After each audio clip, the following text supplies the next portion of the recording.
So things continue to heat up in Unrivaled as Dijonai Carrington ends her season with an ejection.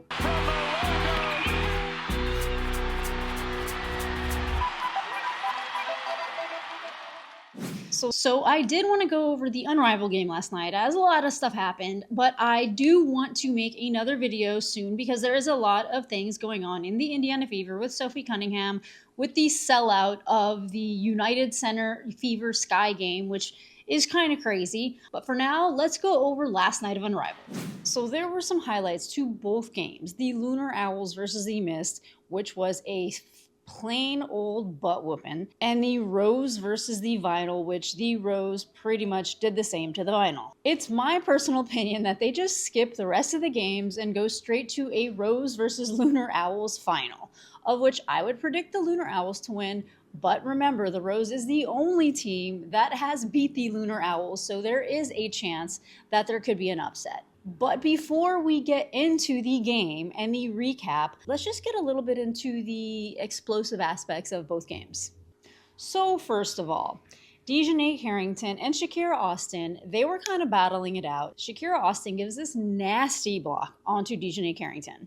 She knows that she loves being out there, and every play, every moment is important to her. Now, I don't know if Dijonai took that personally, but a little bit later on in the game, Dijonai Carrington kind of tries to block Shakira Austin, who's, I don't know, like a foot taller than her. It looks to be a hard foul. Words were exchanged. Dijonai gets a second tech. She got a tech earlier in the game, which, to be completely honest, I don't really know what that was about. I don't know if she said something. It didn't look that bad, but again, I wasn't there. Anyway, she gets a second tech, resulting in her ejection from the game, and this is how that played out. And so everybody's upset, except the Lunar Owls. Gray emerges from the pack, and then Austin got hit hard, and she claps hard in the faces of Carrington and Jackson. One on Shakira Austin, and one on Dijonai Carrington. That is Dijonai Carrington's second, and she has We just got word that Carrington was ejected, but she is on the bench.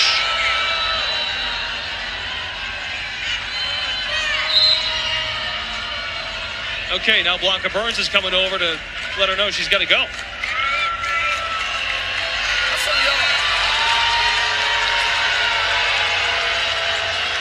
Now, I don't exactly know what was said between the two, but according to this person on Twitter, this is what they say. I don't know what Dijonai said, but it must have been real bad because the whole crowd said, ooh, and Lisa was not on her side. Usually she supports players even if they're wrong. She'll say something like, let it play out, or it was a bad foul, and move on, but not this time.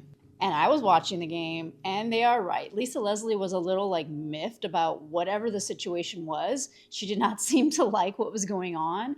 So I can't say I know what was going on. But in Dijonai Carrington's last game of Unrivaled, because the Mist have been eliminated for the playoffs, she just gets the boot. Now, just to get the highlights out of the way, I do want to switch over to the Rose game really quick and show you this pretty awesome block that Angel Reese had on Jordan Canada. First game with Canada.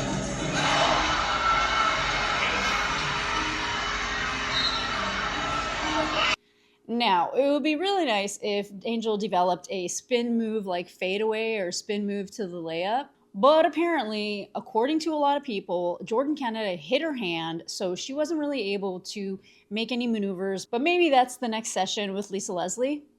But if I'm being completely honest, Angel Reese, while gaining another double-double, her efficiency was not that great in the game, and she kind of did resort to a lot of chucking the balls up. And what I really want to see from Angel Reese is I want to see her rebound her own missed shots. And if there is a player around like Brittany Sykes was in this one play, then pass the ball over to Sykes for the attempt.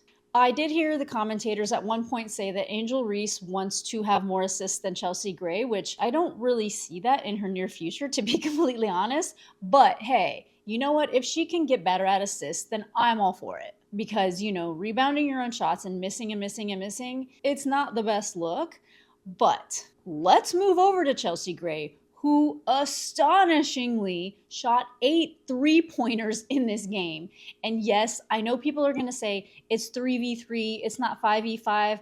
I don't care. 8 3-pointers is not something that anyone else is doing, and that is pretty amazing. And I do understand that a lot of people have issues with Chelsea Gray, which I think is kind of unfair to her as the player, because the contentious subject about her being the best point guard in the league, which I don't believe is the truth at this point in time anymore, that wasn't a conversation that Chelsea Gray herself started. It was something that Natalie Esquire kind of put out into the world for everyone to dispute. But in those clutch moments, Chelsea Gray comes through, and she has proven it time and time again. She even gets the game winner in this game, putting her at the top of the game winners for Unrivaled.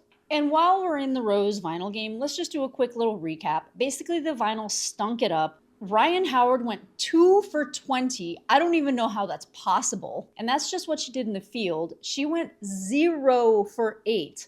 She was not having a good night whatsoever.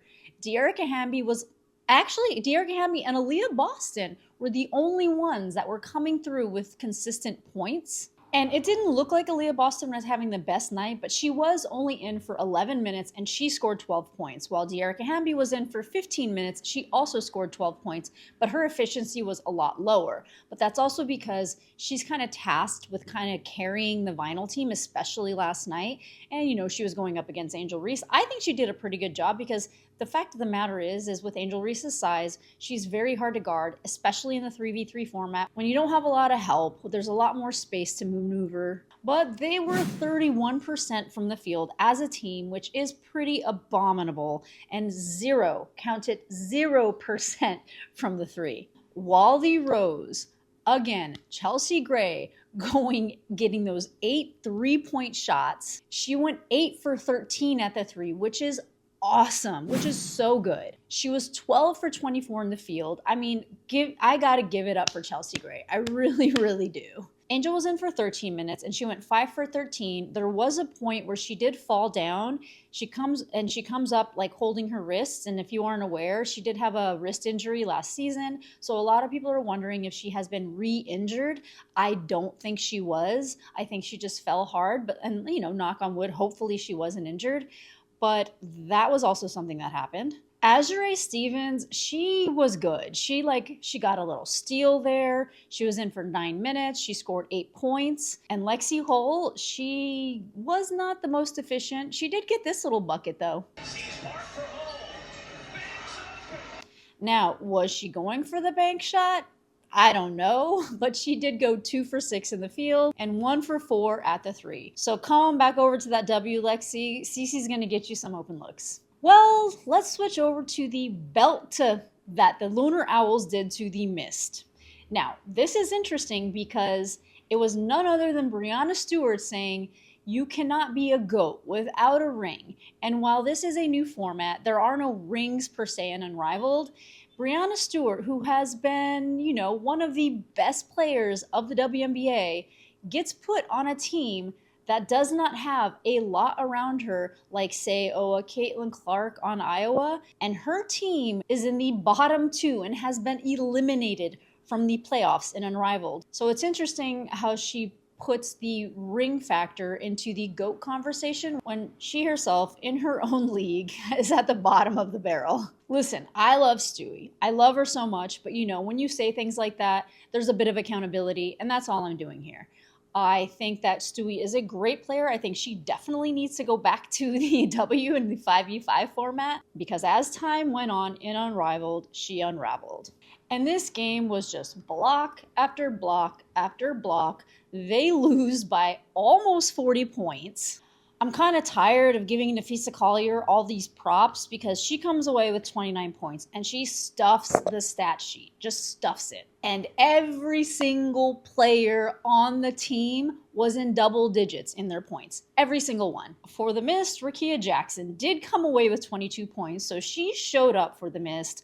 Breanna Stewart ends up coming away with 15 points. Dijonai Carrington, who does get ejected pretty towards the end of the game, she's in for 12 minutes, scores 11 points, and she does, to her credit, get a couple of steals, a couple interruptions in there. Courtney Vandersloot, this is not your league. You scored 6 points. Aaliyah Edwards, You were great in 1v1, but she came away with 4 points. I want to give a little bit of props to the Lunar Owls for coming away at 62% in the field and 43% from the 3. And while I don't necessarily think the Mist is a terrible team, I think the Lunar Owls is every team's kryptonite. And if you are not an above average team, you are just going to look like this with 38% from the field and 28% at the 3. I think that there are levels to this. I think that the Lunar Owls are the team that are taking this seriously. Skylar Diggins-Smith, we don't see her doing many TikToks. Like the socials that I've seen of Skylar, she's been like pumping iron. Napheesa Collier, she is taking this league absolutely seriously. Alicia Gray, when you're on a team with people that are taking things seriously, you get that mentality. And I think that the Rose have started gaining the same mentality, but I think that the levels are the Lunar Owls on top. I think way below them is the Rose, and then way below them is everybody else. And yes, I even mean the Laces. The injuries have hurt the Laces. I don't think that they are even in the conversation for the finals anymore. But I would really love to give Kayla McBride her props for not getting injured, being in for the entire season, and doing a pretty stellar job. I don't think it's a question though, and watch, I'm totally wrong on this, but the Lunar Owls are going to be the Unrivaled champions.